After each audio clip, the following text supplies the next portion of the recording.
एक नया risk factor globally दिख रहा है वो जापान से। और जापान में फरवरी महीने में मतलब आज से 10-15 दिन के बाद स्नैप इलेक्शन होने वाला है। जापान के जो प्राइम मिनिस्टर ने वो स्नैप इलेक्शन के लिए घोषणा किया है, 8 फरवरी के आसपास होगा।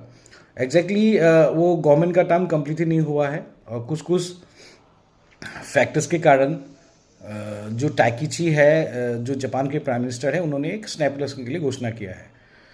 उनके जो प्लान्स है उसके प्लान्स का काफ़ी क्रिटिसाइज हुआ है।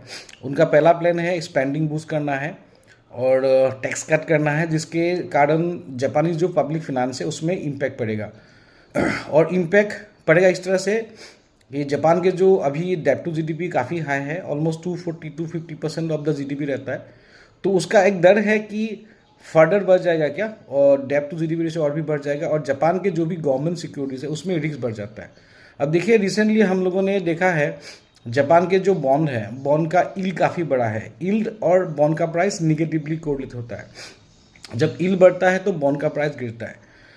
और इसके कारण लास्ट फ्राइडे में ऑलमोस्ट $41 बिलियन का एक ही दिन में लॉस हुआ है बॉन्ड मार्केट में, जापानीज गवर्नमेंट बॉन्ड।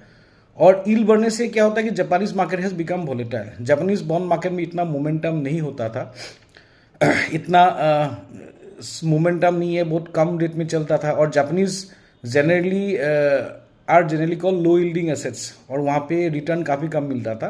तो जापान से पैसा पब्लिक ड्रॉ करके, जापानीज येन से पब्लिक ड्रॉ करके इट इज़ इन्वेस्टिंग अब्रॉड।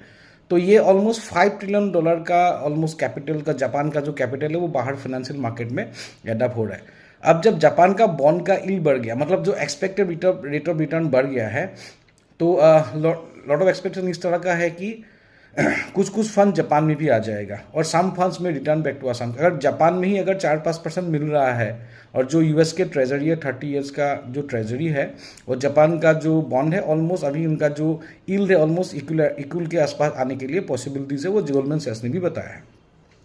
तो इसी माहौल में क्या हुआ कि जापान के जो भी पैसा है बाहर चला गया था। $5 ट्रिलियन के आसपास जो जापान के कैपिटल है वो बाहर है।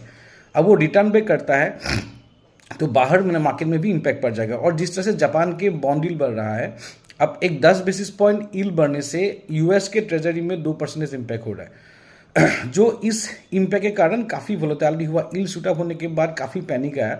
और फ्राइडे में क्या हुआ कि जो एक इवेंट हुआ कि जिस तरह से यील्ड का मोमेंटम है उसके कारण Japanese yen is getting weaker. और एक इस तरह का न्यूज़ है कि काफ़ी यूएस की तरफ से चेकिंग हो रहा है, करेंसी इंटरवेंशन का हो सकता है, पॉसिबिलिटीज है जापान और यूएस की तरफ से। जॉन एक बोल सकते कोलैबोरेटेड